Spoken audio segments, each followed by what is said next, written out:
Rolling.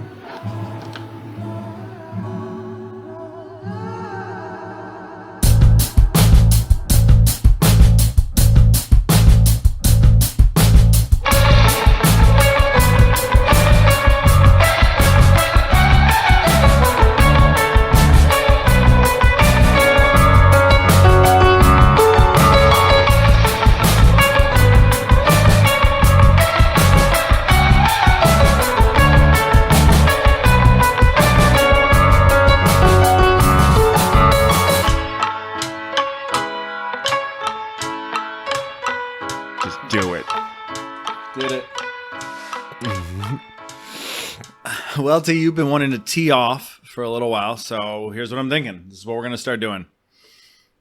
Maybe every week we come on and we tee off about something that we can't let go of, something that's bothering us, whatever we want. Just really an opportunity to Bust out not the be three so wood. structured and let loose. Let's go. Go ahead, T. What do you want to tee off on? I'm waiting for a reason to let loose. Fuck the police. That's not an original thought, is it? I don't think people are familiar with the anthem shared by NWA in the 1980s, which became a culture-defining song that described for people injustices that were being committed in the streets of California.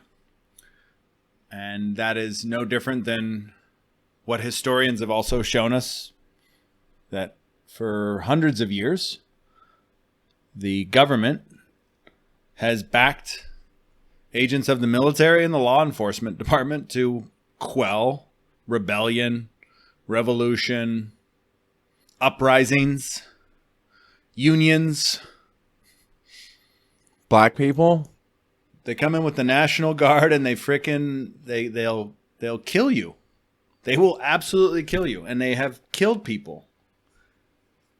Yep. Still doing it. And you have a group of people who justify it and say, absolutely, we have to solve this problem with violence. And that we have yet to de-escalate and calm ourselves down and be civil. We just refuse to be civil. Yeah. Because the civil option is grab a fucking taser. Oh, wait. I'm fucking over it. There's zero accountability. There's no accountability. We are recording on April 13th, 2021. Tell the people why you're mad, son. 1 sec. Tell them why you're mad, son. I'm mad because fucking Dante Wright and George Floyd, as well as Breonna Taylor and countless other people of color, are dead for no fucking reason because trigger-happy cops have no fucking accountability. That's what I'm mad about. And I'll tell you right now that I'm torn over this whole situation because somebody close to me is a police officer. And so I'm sitting here saying, fuck the police. And I literally, like, I can't control other people. And I know that not all police officers are like this. But the accountability, where's the accountability? I don't have a family member who's a police officer, at least in the United States. I have family members who are, I think, was in the military in Egypt. The best thing that I have come up with so far, or they have come up with so far, is to just fire people after they kill somebody. Okay, great. What, are they just going to keep firing cops until there's no cops? Then who are they going to bring in? I wonder if they get to keep their pension. Yeah, they probably will. I feel like they've earned that. I don't think you should take away their pension. No. You shouldn't take their livelihood away. Absolutely not. But at the same time, you can't fund assassins. It's fucking ridiculous, bro. It's absolutely ridiculous. We'll talk about this more in our upcoming episode, but South Park did an episode on this as well. We watched that one together. Kickstart My Heart. Oh, Lie to them, T. yeah, baby.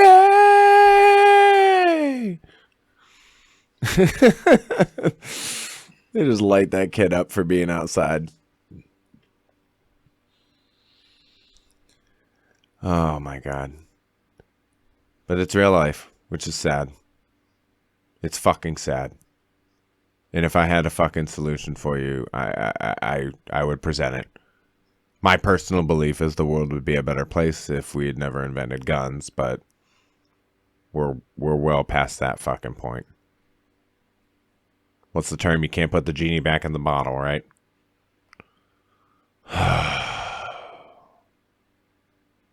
Fuck it. I really, I don't have, I'm,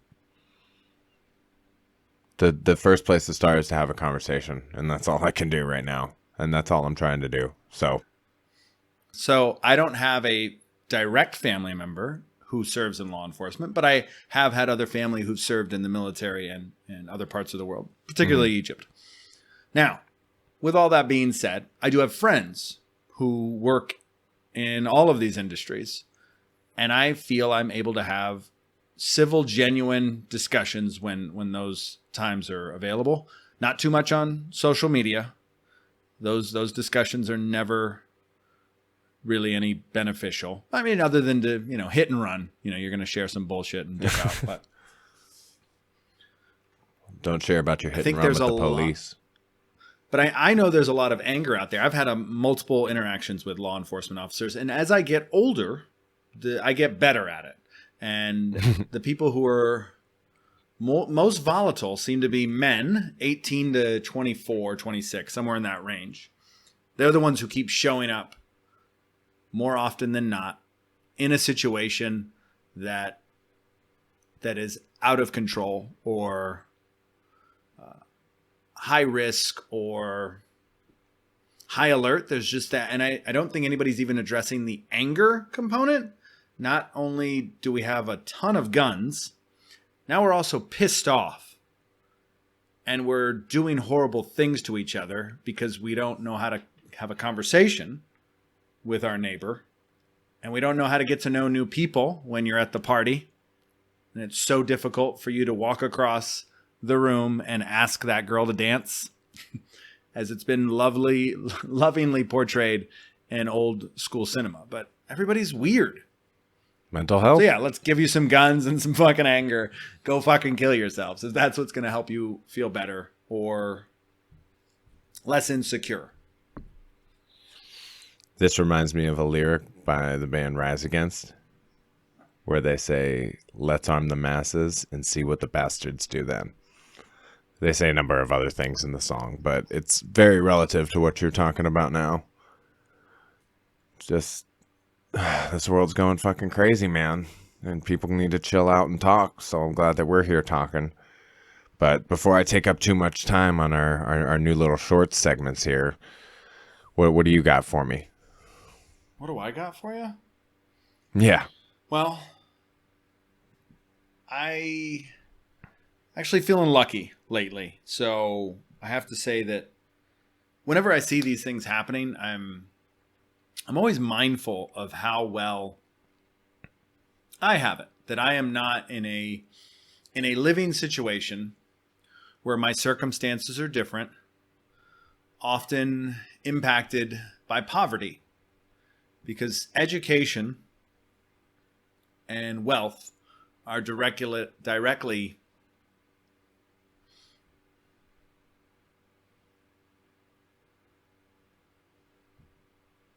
associated.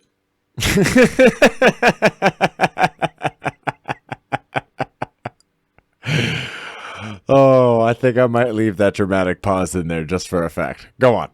You should. I was like, is he gone? Did I lose him? Once the train leaves the station, you don't know where it's going. Oh my goodness. So when where you're seeing these incidents aren't necessarily occurring in, there's a different dynamic community to community. Mm-hmm. And when wealth is involved, you can rest assured that there's there's a different relationship with that community. And where there isn't any money, where there isn't any opportunity, you're going to see a completely different relationship with law enforcement. And so You're right. what I've noted is that poor people do not trust the police. And I don't think they have any reason to. The police have never really had a desire to. They'll transform a neighborhood like in Police Academy or something, but that's not how it really is. Yeah, they'll And come really into your what- neighborhood while you're taking your trash out and scoop you up. It's terrifying. Yes, they will do that. But so the goal is to build a community and help society be creative. And so here's some examples of all of this becomes a process to make money. And they've found ways over the years to create rules and bills and laws that were meant to regulate morality. And as a result of this, there are punishments if you step out of those boundaries that we've set as a culture. Now, how do you govern free people? It's a very difficult task. And so what I think is really frustrating about any of these conversations is that when you want to get into law enforcement reform, people seize on a term like defund the police, and then they can't get out of that narrative, that box. And that box, that narrative is only meant to confuse you from the real issue, which is why Colin Kaepernick was taking a knee, which is why NWA said fuck the police, which is why Fred Hampton organized his community in Chicago.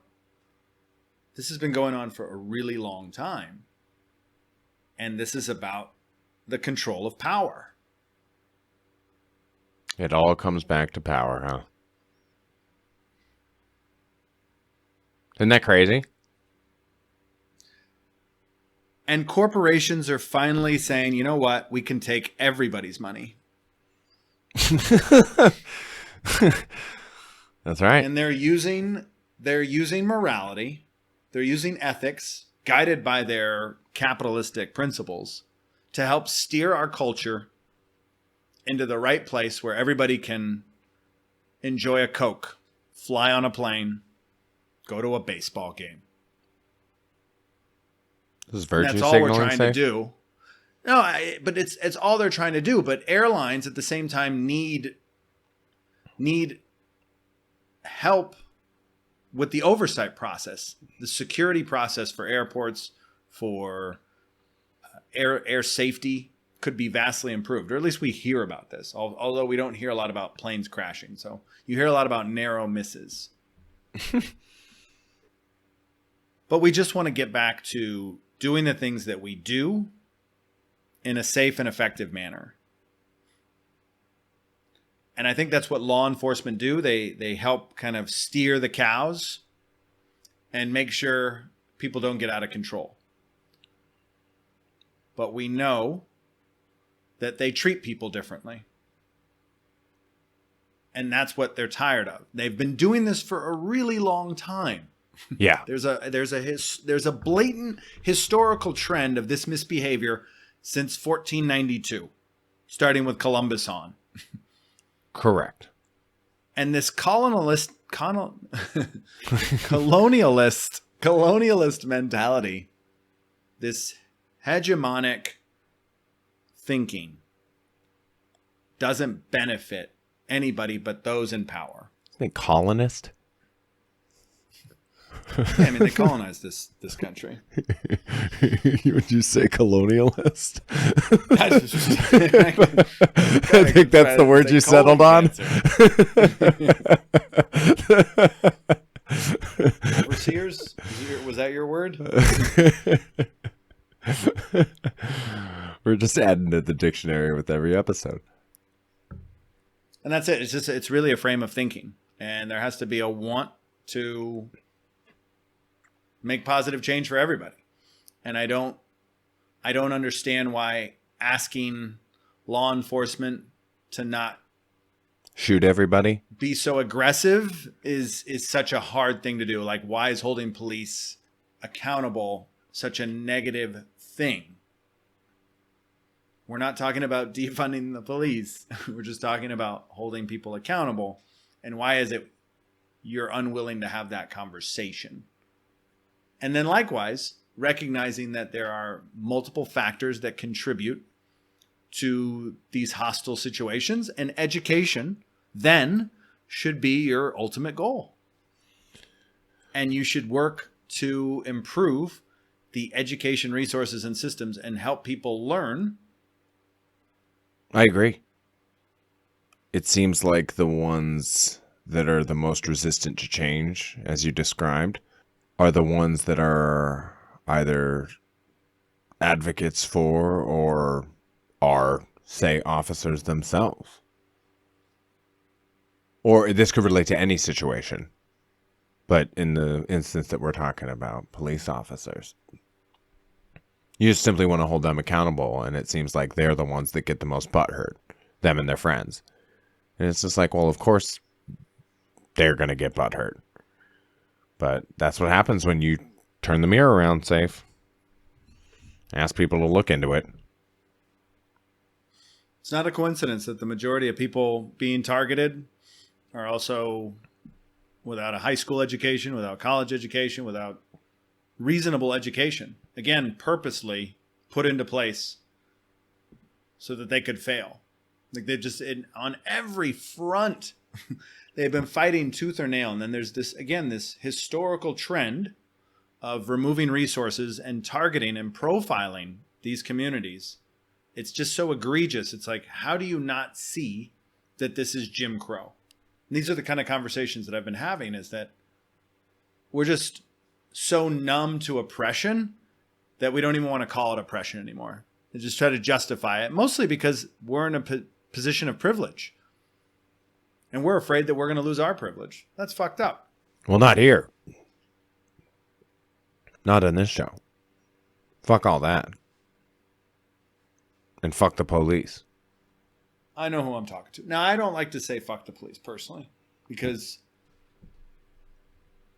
I think it's also part of the negative conversation. But I understand that the narrative, or the frame of reference for that anthem, that was how the artist felt, and I believe they should. So I also don't want to take away your ability to say that, but I want to say that, I think we could be. I can't. And again, I speak for myself here too. Like, I could always be more positive.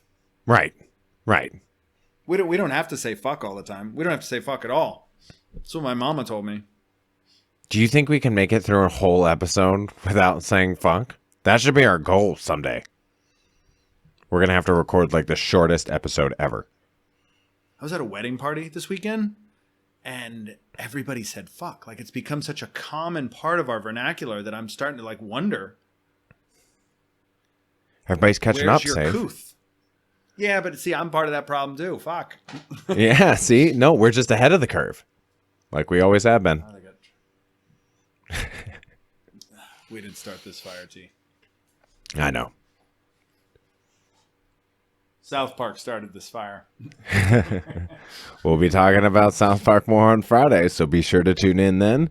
And if you care to interact with us at all, you may do so on Instagram or Facebook by searching for the Catch the Sky podcast, or on Twitter at CTS Terry or at CTS Safe. And until Friday, have a good week and keep trying to catch the sky. It's got to hit record sometimes. It's got to hit record.